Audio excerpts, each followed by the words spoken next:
अतिथि, विशेष अतिथि तथा विभिन्न क्षेत्रबाट पाल्नुभएका अतिथिगणहरू, आजको यस कार्यक्रममा विभिन्न विद्यालयबाट पाल्नुभएका गुरुहरू, निर्णायक मण्डलज्यूहरू, विभिन्न प्रतिस्पर्धी मित्रहरू तथा यहाँ उपस्थित सम्पूर्ण विद्यार्थी साथीहरू, लैङ्गिक हिंसा विरुद्धको 16 दिने अभियानमा मधुबन नगर स्तरीय कविता वाचन प्रतियोगितामा सहभागी हुन पाउँदा विद्यालयको तर्फबाट र मेरो व्यक्तिगत तर्फबाट हार्दिक कृतज्ञता प्रस्तुत गर्दछु। आजको कविता वाचन प्रतियोगिताको विषयवस्तु प्रविधिको सदुपयोग गरौँ, लैङ्गिक हिंसा अन्त्य गरौँ भन्ने रहेको छ। मैले यसमा अनुष्ठित छन्दमा कविता रचना गरेको छु, जुन म यस प्रकार वाचन गर्न चाहन्छु। दबिन्छ नारीको बाणी निकृष्टका जालमा परी, प्रविधिको सदुपयोगले दबाएकै, प्रविधिको दुरुपयोगले दबाएकै छ बेसरी। जन्म भयो प्रविधिको विज्ञानको वरदानले, सारा मानव बस्ती जाग्यो भरियो अभिमानले।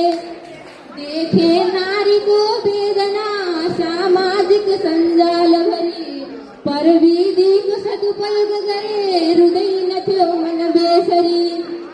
बाँच्न चाहन्छ नारी स्वतन्त्र भइकन, बस्दैछ कति बाध्यताले अन्याय पनि सहिकन। नगरे है मानव हिंसा अनि अत्याचार, विज्ञानको रचनामा राखुन् सबै आत्मविचार। जीवनको रसरङ्गमा पाइन्छ स्वतन्त्र जिउन, धरतीलाई सिगार्ने फुलमाथि अन्याय किन। सकिन्छ लिङ्गभेद हटाउन कोसिस गरे निरन्तर, प्रविधिको सदुपयोगले अपराधी बनेको गोचर।